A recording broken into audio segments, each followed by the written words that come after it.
যে আলেমের জন্য সমুদ্রের মাছ পর্যন্ত দোয়া করে, গর্তের পিঁপড়া পর্যন্ত যে আলেমের জন্য দোয়া করে, ওই সমস্ত আলেমদেরকে বাজে উপাধিতে তকমা দিয়া মানুষের সামনে ছোট করা, খাটো করা, হেয় প্রতিপন্ন করাই ছিল স্বৈরাচারীর 1 নম্বরের বিষয়। ঠিক কিনা বলেন? মাদ্রাসাগুলোকে সব সময় কুদৃষ্টি দিয়ে রাখতে। কথা বলেন।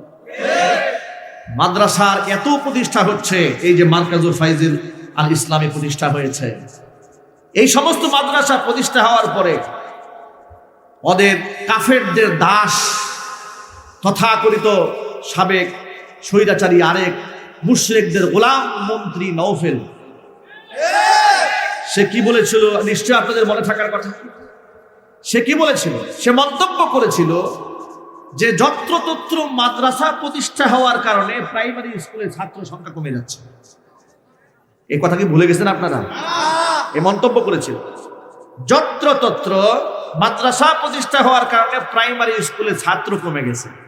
আসলে যে প্রাইমারি স্কুলে শিক্ষার নামে তারা কুশিক্ষা দিচ্ছে, এই জন্য মানুষ মুখ ফিরিয়ে নিচ্ছে, তা বলতো না। ঠিক কিনা বলে? আমি তখনই প্রতিবাদ জানিয়েছিলাম, আজও করি, আগেও করেছি, এখনো করি। আগে যদি প্রতিবাদ নাই জানাতাম তো আমার নামে তো মামলা হইতো না। কথা বলেন, ঠিক কিনা বলে? আমাকে তো মসজিদ পরিবর্তন করতে হতো না।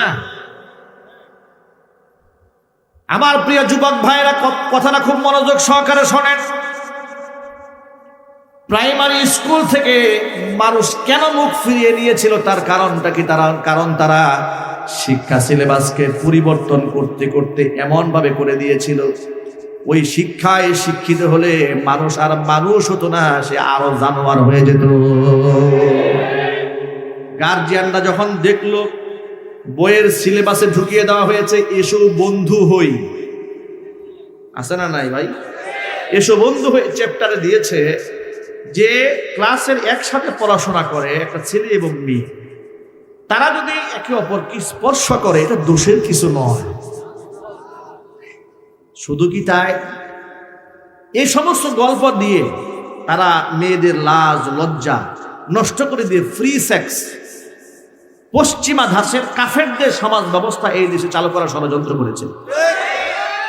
যার জন্য আপনারা দেখেছেন, আপনারা নিশ্চয়ই জ্ঞানী মানুষ, এই তথ্য আপনাদের কাছে আছে, বিশ্ববিদ্যালয়গুলোর মধ্যে প্রকাশ্যে গাজার আসর বস্তু কেউ বাধা দিত না। গায়ে উড়না আছে না নাই দেখার কোনো লোক ছিল না। বয়ফ্রেন্ড গার্লফ্রেন্ড এগুলো তো উঠা বসা করা, এগুলো তো মনে করি একেবারেই কোনো সাবজেক্টের কাতারেই পড়ে না। কথা বলতে হবে, ঠিক কিনা? যে বিশ্ববিদ্যালয়ে হাফ প্যান্ট পরুক, জিন্সের প্যান্ট পরুক, ছেলে মেয়ে বিড়ি খাক, তামাক খাক, গাঁজা খাক, বাধা দেওয়ার লোক নাই, কিন্তু সেই একই বিশ্ববিদ্যালয়ে মেয়ে হিজাব পরলো কেন, বোরকা পরলো কেন, এটা নিয়ে এলার্জি শুরু হয়ে যেত।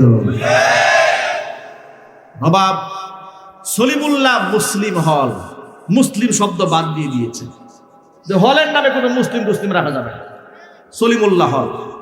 নজরুল ইসলাম কলেজ, ইসলাম বাদ দিয়ে দিয়েছে, নজরুল কলেজ। এগুলা কি মিথ্যা ইতিহাস না সত্য?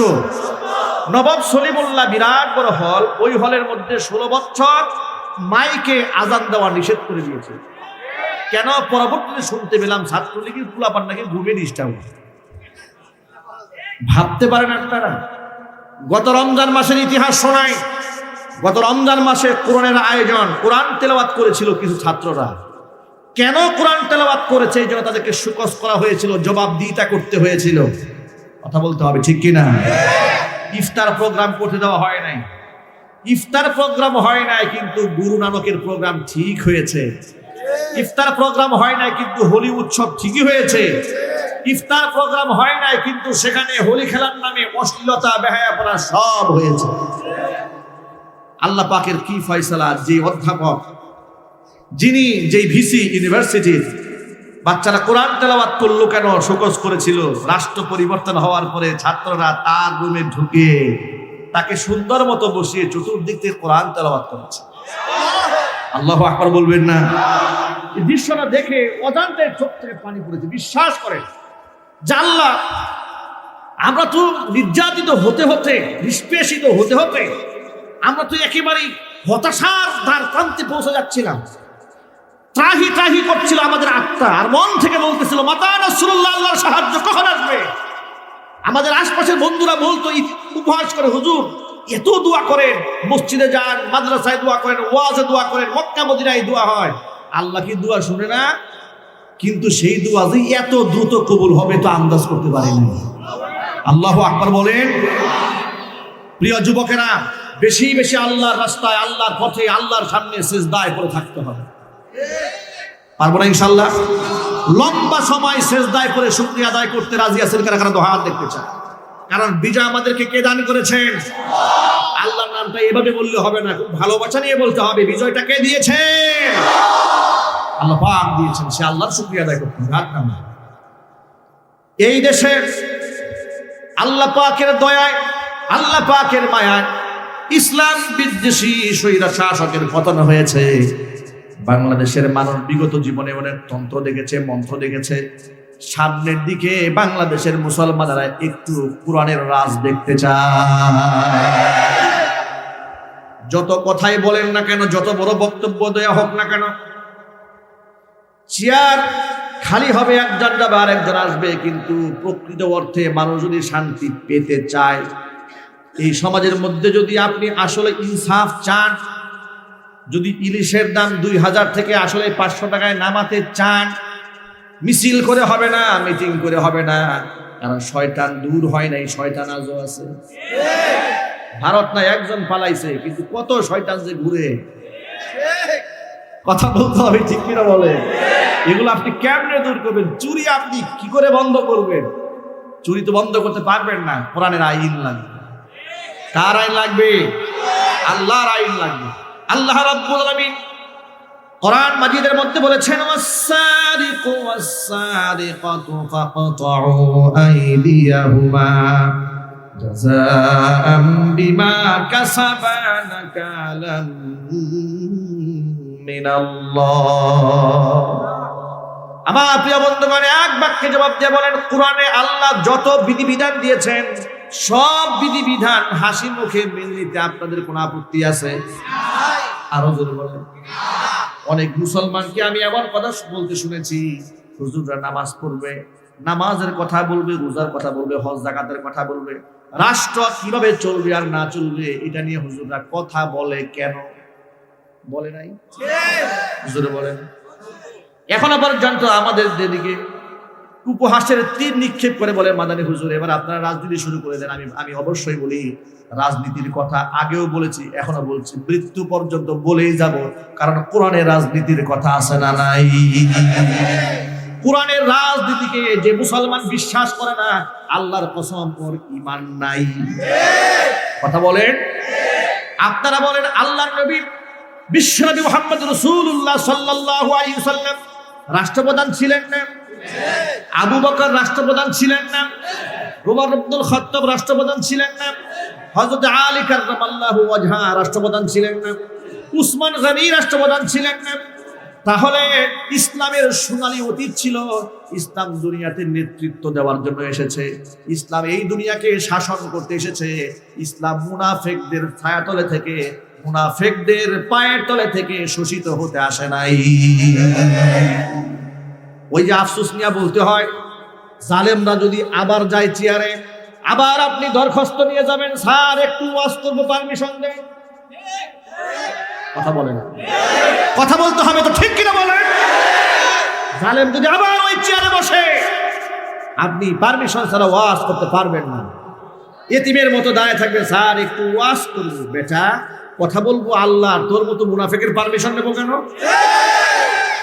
বলে কোন মাথা নিয়ে কোন পারমিশনে ওয়াজ করেন? আমি বলবো, বেটা মন্ত্রিত্ব নিয়েছো চুরি বাটপারি করে, আর কোরআনের কথা বললি আল্লাহর হুকুমে। তোমরা বলো কথায় কথায় উপরের নির্দেশ, উপরের নির্দেশ। আমাদেরও তো উপর আছে বেটা। কথা বলেন। আমাদের উপর নাই? আমাদের উপরে কে? আরো জোরে বলুন। সুতরাং ইসলাম যদি না থাকে ভাই, আবারও পারমিশনের জন্য দৌড়াতে হবে। যুবকেরা, ইসলাম যদি সমাজে প্রতিষ্ঠিত হয়, আপনারা ঘাবড়াবেন না। যাহারে একেবারে দাড়ি দুড়ি রেখে জুব্বা টুব্বা করে, আহারে কি কঠিন হয়ে যাবে না। আপনি এমন একটা সমাজ ব্যবস্থা পাবেন যেখানে চুরি নাই, ডাকাতি নাই, জেনা বদমাশি নাই, একটা মেয়ে নির্বিঘ্নে রাতের বেলায় হেঁটে যেতে পারে, তাকে কেউ ইফটিজিং করবে না। সুবহানাল্লাহ বলেন। এমন রাষ্ট্র, এমন খেলাফত এই পৃথিবীতে একমাত্র ইসলামই কায়েম করে দিয়েছিল। ইসলাম ছাড়া এমন সমাজ ব্যবস্থা পৃথিবীতে কেউ উপহার দিতে পারে নাই। ওরা আমাদেরকে বলে তাহলে অমুসলিমদের কি হবে? কত মায়া দেখছেন, কি মায়া! আবার নিজেরাই মন্দির ভেঙে আবার হুজুরদের নাম দিয়ে দেয়, খুব মায়া। এই মায়া যে যত বেশি দেখায়, ওরে ভালো করে তদন্ত করবেন, দেখবেন ওই 5টা মূর্তি ভাঙছে। কেন ভেঙেছে? ওর উদ্দেশ্যটা কি? উদ্দেশ্য হচ্ছে এই সমস্ত মূর্তি ভেঙে দেখি হুজুরদেরকে একটু ভাসাইয়া দেওয়া যায় কিনা। এই যে এই বছর দেখেছেন না আপনারা, দেশ স্বাধীন হওয়ার পরে অনেক হুজুররা মন্দির পাহারা দিয়েছে। লোকেরা আমাদের প্রশ্ন করেছে, হুজুর মন্দির পাহারা দেওয়া বিষয়টা কেমন হয়ে গেল? আমি বলি, ভাই হুজুররা মন্দির পাহারা দেয়নি তো কি পাহারা দিয়েছে? মূর্তি পাহারা দিয়েছে? না না, মূর্তিও পাহারা দেয়নি। আলেমরা মন্দিরও পাহারা দেয়নি, মূর্তিও পাহারা দেয়নি, তাহলে কি পাহারা দিয়েছে? আমি বলি, আমার ভাষায় আলেমরা ষড়যন্ত্র পাহারা দিয়েছে। আলেমরা মন্দির পাহারা দেয় নাই, আলেমরা ষড়যন্ত্র পাহারা দিয়েছে। তোমরা ওই যে মুনাফিকরা বিদায় হয়েছে, মুনাফিকের নাতি পুতিরা আছে না, ওই কিছুদিন ডাকাতি করছে, কথা বলেন, কত রূপে যে ওরা ফিরে এসেছে, কখনো ডাকাত রূপে, কখনো চোর রূপে, কথা বলেন, কখনো মন্দিরে হানা দিয়া মৌলবাদ রূপে ফিরে আসতে পারে। ওই সমস্ত কুটকৌশল এবং চক্রান্তকারীদেরকে 20 দাঁত ভেঙে দেওয়ার জন্য আলেমরা মন্দিরের সামনে রাত জেগে পাহারা দিয়েছে। অযুবক ভাইয়ের আমার, ইসলাম প্রতিষ্ঠিত হলে কি হবে আপনাদেরকে ছোট্ট একটা এক্সাম্পল দিই। কষ্ট হচ্ছে আপনাদের? রাত বেশি গভীর হয়ে গেছে নাকি? আর কিছুক্ষণ চলবে? হ্যাঁ, কি কষ্ট হচ্ছে? তো চলবে কিছুক্ষণ। কাদের কাদের চলবে হাত দেখি? মাশাআল্লাহ, হাত নাম। ইসলাম প্রতিষ্ঠিত হলে, খেলাফত কায়েম হলে ফায়দা কি একটুখানি শোনেন। বাক স্বাধীনতা, এটা মানুষের জীবনের বড় একটা শান্তির জায়গা। এটা মানুষের জীবনে স্বাধীনভাবে কথা বলার যে স্বাধীনতা, কারণ আমি তো একমাত্র কার গোলাম? যদি বলেন আল্লাহ নারাজ হয় এমন কথা ব্যতিরেকে, ক্ষুধাদ্রোহিতা না হয়, নাফরমানি না হয়, এছাড়া তো স্বাধীনভাবে কথা বলার শক্তি, কথা বলার পারমিশন আল্লাহর পক্ষ থেকে আছে না নাই? নিশ্চয়ই আছে। কিন্তু আপনারা একটু মেহেরবানি করে জবাব দিয়ে বলেন তো, বিগত 16 বছরে আমাদের কথার স্বাধীনতা ছিল? খুব আপসহীন ভাবে বলবেন, আগে তো এই কথাও বলতে পারেন না যে স্বাধীনতাটা নাই। কথা বলেন ঠিক? অনেকে এখন চুপ থাকে, মনে মনে চিন্তা করে আপা যদি আবার চট করে আসে। এই জন্য ভয়ে কিছু বলে না। এই যে ভাবসাব থেকে মনে হয় যে আপার খুব ভয় আছে, আসলে আপা একটা ভয়ের জায়গায় ছিল, ঠিক কিনা বলে? এতগুলো মানুষকে ঠান্ডা মাথায় খুন করার পরে যার দুঃখ লাগে না, মায়া লাগে না, তার চাইতে ভয়ঙ্কর মানুষ তো পৃথিবীতে হতে পারে না। সে আসলেই ভয়ঙ্কর, ঠিক কিনা বলে? 16 বছরে এমন হয়েছে, আপনি ফেসবুকে একটা পোস্ট লিখেছেন, আবার ডিলিট করে ফেলছেন ভয়ে, কিংবা আপনার বাবা ফোন দিচ্ছে, এই বেটা কি দেখছো, দেশের অবস্থা ভালো না, তোর খবর নেই, কথা বলেন। অথবা আপনি লিখেছেন, আপনার বউ ফোন দিছে, কি গো জেলখানায় যেতে মন চায়, কথা বলে না। আমি বক্তব্য একটা দিয়ে বাড়ি আসছি, ঘরে ঢুকছি, ঘরে ঢুকার পরে আমার মা, আমার ভাই, আমার বউ সব খেপা আমার উপর, যা আপনি কি ওয়াজ করেন, আপনার কি সন্তানের প্রতি মায়া নাই? আপনার কি নিজের প্রতি মায়া নাই? বউ বাচ্চার প্রতি মায়া নাই? কি বলেন এগুলো? আপনি এগুলো বলেন কি? আপনার তো গুম করে ফেলবে, খুন করে ফেলবে। স্বাধীনতার অবস্থা দেখছেন? স্বাধীনতার অবস্থাটা কি? সব আতঙ্কে। এরপরেও যদি জোর করে কিছু লিখে রাখছি, ওনারা নিজেরা আবার ডিলিট করে দিয়েছে। কর্তৃপক্ষ ফেসবুককে গাইডলাইন দিয়ে দিয়েছে, এগুলা বলা যাবে, এগুলো বলা যাবে না। মামুনুল হকের নাম লেখা যাবে না, ঠিক কিনা বলেন? জসিমউদ্দিন রহমানী আমার উস্তাদ। 1 বছর আগে ওনাকে নিয়ে পোস্ট করেছি, 1 বছর পরে আমাকে ফেসবুক কমিউনিটি গাইডলাইন দিয়েছে যে আপনি একজন সন্ত্রাস মানুষকে ফেসবুকে তুলে ধরেছেন, আমাকে রিচ কমিয়ে দিয়েছে। দেখেন পলক সাহেবের পলকে পলকে কত অন্যায় করছেন, ঠিক না ভাই? সব করেছে পলকে পলকে দুষ্ট আর শয়তানি। এখন যখন হাত খারাপ বলে ইতিমের মতো যায়, খুব মায়া হয়, ঠিক না ভাই? গতকালকে দেখেছি আহারে সিরিয়ালে যাচ্ছে সব আল্লাহর ওলি, সব দরবেশটা সিরিয়ালে যাচ্ছে। আহ কি শান্তি! আল্লাহু আকবার, আলহামদুলিল্লাহ বলেন, আলহামদুলিল্লাহ বলেন। সব কার প্রাপ্তি? সব কার পক্ষ থেকে এসছে? আল্লাহর পক্ষ থেকে এসছে। তো বিগত জীবনে বাক স্বাধীনতা বলতে কিছুই ছিল না, কিন্তু তারাই আবার খুব বলতেন আমরা ভোটাধিকার দিয়েছি। কথা বলেন, আমরা বাক স্বাধীনতা দিয়েছি, আমরা স্বাধীনতা ছিনিয়ে নিয়েছি, আমরা হ্যান করেছি ত্যান করেছি। লাঠি কান্দার মুগুর ভরেঙ্গে কত বক্তব্য শুনতে শুনতে কান ঝালাপালা হয়ে গেছে, ঠিক কিনা বলেন? বাস্তবতা হলো কথা বলা যেত না। এবার আসেন, ইসলাম যদি কায়েম হয় তাহলে কি হবে শোনেন। খলিফা ওমর ইবনুল খাত্তাব রাদিয়াল্লাহু তাআলা আনহু জুমার মিম্বারে দাঁড়িয়ে আছেন। এমন একজন প্রতাপশালী প্রভাবশালী নেতা, কত বড় বাদশা আপনি আন্দাজ করতে পারবেন না। মিশরের নীল নদে পানি আসে না। আমর ইবনুল আস রাদিয়াল্লাহু তাআলা আনহু ওমর ফারুক রাদিয়াল্লাহু তাআলা আনহুর কাছে চিঠি লিখেছে, আমিরুল মুমিনিন, আল্লাহ রাব্বুল আলামিন আমাকে সুযোগ করে দিয়েছেন, আমার নেতৃত্বে মিশর ইসলামের সুশীতল ছায়াতলে আশ্রয় গ্রহণ করেছে। মিশরে খেলাফত কায়েম হয়ে গেছে, কিন্তু দুঃখজনক ব্যাপার হলো মিশরের যে নীল নদ, এই নদীতে পানি আসে না, দরিয়াতে পানি আসে না। বলে কেন আসে না? দীর্ঘদিন ধরে মিশরের অধিবাসী যারা আছে তারা প্রত্যেক বছর একজন নারীকে জবাই করে তার রক্ত এই নদীতে না দিলে নদীতে পানি আসে না। তারা মানুষ জবাই করে মানুষের রক্ত নদীতে ভাসিয়ে দিলে পানি আসতে, এছাড়া আসে না। জিন শয়তানি কাজগুলো করত। এই সংবাদ যখন ওমর ফারুক রাদিয়াল্লাহু তাআলা আনহুর কাছে দেওয়া হলো, ওমর রাদিয়াল্লাহু তাআলা আনহু জবাবে ছোট্ট একটা চিঠি লিখলেন। আর ওই চিঠিটা মিশরের তৎকালীন বাদশাহ খলিফা আমর ইবনুল আস রাদিয়াল্লাহু তাআলা আনহুকে উদ্দেশ্য করে লেখেননি। মদিনাতুল মুনাওয়ারা থেকে বদ্দজাহানের শাসক ওমর রাদিয়াল্লাহু তাআলা আনহু চিঠি লিখলেন মিশরের নীল দরিয়াকে টার্গেট করে। চিঠির মধ্যে লিখেছেন, আইয়াতুহান নীল লাউ জারাইতি বিনাফসিকি ফালা তাজরি। ও নীল নদ, নিজের পক্ষ থেকে যদি প্রবাহিত হওয়ার ক্ষমতা তোমার থাকে তাহলে প্রবাহিত হওয়ার কোনো দরকার নাই। আল্লাহু আকবার বলেন। আর যদি আমার আল্লাহর নির্দেশে তোমার মধ্যে পানি বহমান হয়ে যায়, প্রবাহিত হয়ে যায়, তাহলে আমি উমর নির্দেশ প্রদান করলাম, আমার চিঠিখানা তোমার পক্ষে পৌঁছা মাত্র যেন পানি দ্বারা নদীটা ভরপুর হয়ে যায়। সাহাবায়ে কেরাম রাদিয়াল্লাহু তাআলা আনহুম আজমাইন, সিরাতের কিতাবের মধ্যে এসেছে, তারা বলেন ওমর ফারুক রাদিয়াল্লাহু তাআলা আনহুর লিখে দেওয়া সেই চিঠিখানা, চিরকুটখানা নিয়ে যখন আমরা দরিয়ার উদ্দেশ্যে রওনা হলাম, একেবারে ফেটে চৌচির হয়ে আছে দরিয়ার মাটি, সেখানে মাঝখানে রেখে আমরা চিরকুটখানা নদীর মধ্যে ফেলে দিয়ে আমরা যখন শুকনা নদী দিয়ে আমরা হেঁটে আসতেছিলাম। আশ্চর্যের ব্যাপার, আজব ব্যাপার, আল্লাহ পাকের কি কুদরতি কারিশমা।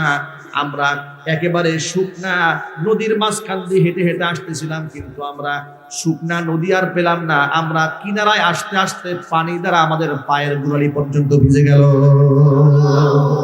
আল্লাহু আকবার বলেন। এমন পাওয়ারফুল নেতা, যার ব্যাপারে আল্লাহর হাবিব রাহমাতুল লিল আলামিন বলেছেন, লাউ কানা মিন বাদি নাবিয়্যুন লাকানা উমর নাবিয়্যা।